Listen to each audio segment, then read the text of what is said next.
In this video, I'm going to show you how to use the concatenate function in two different ways in Excel 2016. So let's go over to our spreadsheet that we've been using in our prior examples. In H11, I want to type a comma and a space. In I11, we're going to do first, last. So now we're going to go down to H12, and we're going to type equals, we're going to type concatenate. We're going to open our parenthesis, and we want to reference, this time we're going to do last name first. So we're going to do Ortiz, so that's B12. We're going to put a comma, and then we're going to reference H11, comma, then we're going to reference our first name.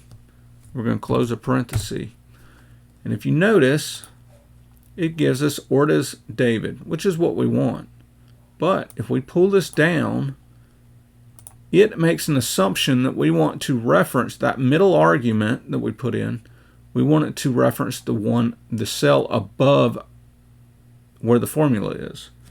And that's not correct. So what we want to do, we're going to fix this. So we want to go in here. We want to make H11 an absolute reference. H11. Now hit enter. And now if we pull it down, we will always reference this little comma and space. Which, this comma and space is kind of odd. It's just hanging here. We don't know what it means. If we take it out, then it's going to change whatever's in here. So if we take it out and we put a semicolon space, then it's going to change it. So it's just weird. I think the better way to do it is the other way, which we're going to do here. So we're going to put in equals. So we're going to do first name first. So A12, comma.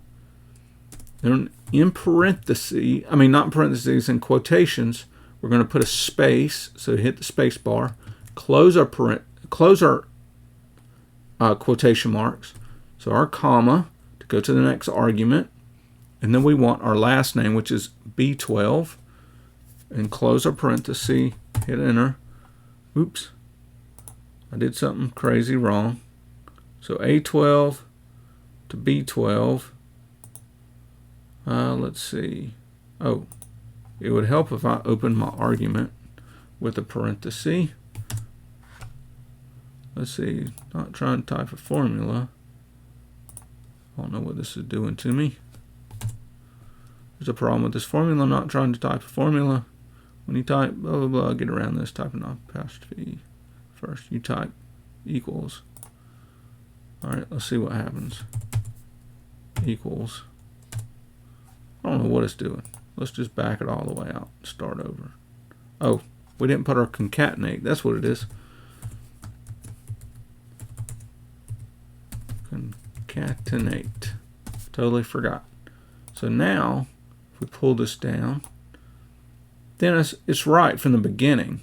And this little bit is hiding in our formula rather than hanging out here in some random cell. We don't really want this changed, so why not put it in our formula? So that's how you use the concatenate function to combine strings of characters into one cell.